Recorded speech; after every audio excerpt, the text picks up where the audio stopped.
Máte pracovní teď dobu. nemůže, teď potřebujeme, teď máte pracovní dobu. Dobře, no. No jasně, na mě taky doma čeká, no. Taky.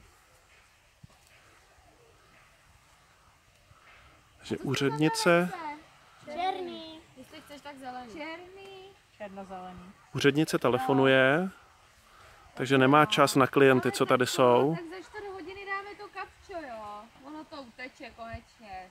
No. Tati, čau, Božka.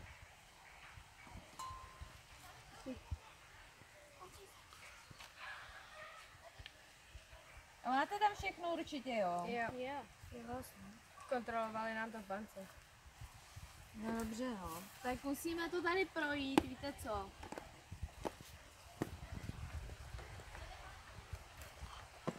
Můžeš už to najděte. Má jo. Promiňte, kdo vy vůbec jste za brouka? To je Jasice, když říká 24 hodin života. A tady jste ten druh. Mravenci. Zelený, no. Zelený nebo černý, tak se vybere. Dobře, no. Tak asi zelený teda. Spíš víc zelený.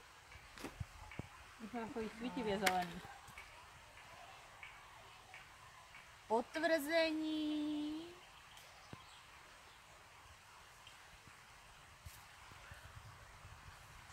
Tak takhle nějak vypadá hra na byrokracii tady v Táboře, přičemž jednotlivé týmy, když vyřídí na jedné přepážce něco, tak musí běžet támhle někam dozadu, strašně moc daleko, tam někam, na jinou přepážku, aby jim tam řekli, že potřebují potvrzení zase odtud, tady jim řeknou, že potřebují zase potvrzení odinut a takhle krásně běhají po celých úřadech.